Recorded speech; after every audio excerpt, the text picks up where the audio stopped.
Deyir, siz ərəbə ağlayırsınız.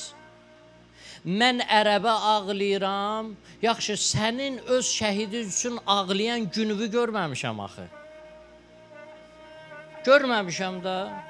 Bu yaxınlarda var idi, çıxmışdı. Bəzi adamlar var cəmiyyətin içində. Cəmiyyətin içində belə ürək bulandıran, üzr istəyirəm ifadəmə görə, ünsürlər var. Onlar neynirlər? Onlar çıxırlar ortaya. Hamısı aradan gedir, məhv olur, tarixin zibilliyinə gedir. Qalmırlar. Artıq bizim cəmiyyətimiz yetişmiş bir cəmiyyətdir. İnsanlar artıq başa düşürlər nə var, nə yox. Deyir, bu nədir? Yaxşı, nədir? Özü də iddia eləyir ki, siz niyə Hüseynə ağlayırsınız? Siz Polad Həşimova ağlayın, siz mübarizə ağlayın. Başlayır, siz bir filan şəhidə ağlayın.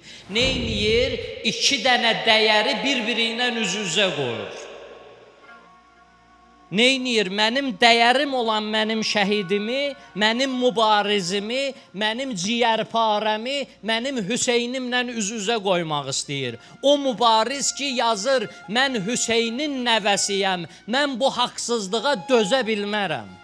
O mübarizi istəyir üz-üzə qoysun, o Poladı istəyir üz-üzə qoysun, o Fəridi istəyir üz-üzə qoysun, o 3000 şəhidi və ondan qabaq olan şəhidlərimizi istəyir ki, Hüseynlə üz-üzə qoysun. Halbuki bunlar sinələrinə döyə-döyə meydana gedirdilər. Bunlar İmam Hüseyn eşqi ilə gedib vuruşurdular, İslami düşüncə ilə gedirdilər, vuruşurdular.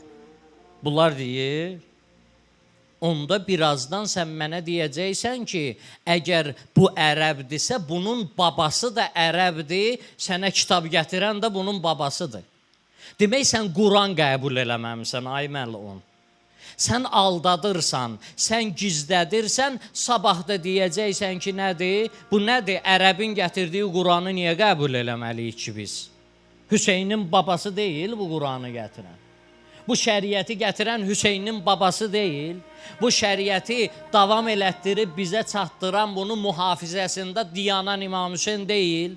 Baxın, əzizlər, bu düşüncələr hər bir zamanda olub, hər bir zamanda olacaq, qiyamətə qədər də onlar olacaqlar. Və onlar bu karvana daş atacaqlar, bu həmişə olub, yenə də olacaq, qiyamətə qədər də olacaq. Sənin ürəyin buz kimi olsun. Sənin ürəyin buz kimi olsun ki, sənin Hüseynin 1500 ilə yaxındır yaşayır, 1400 il keçib yaşayır.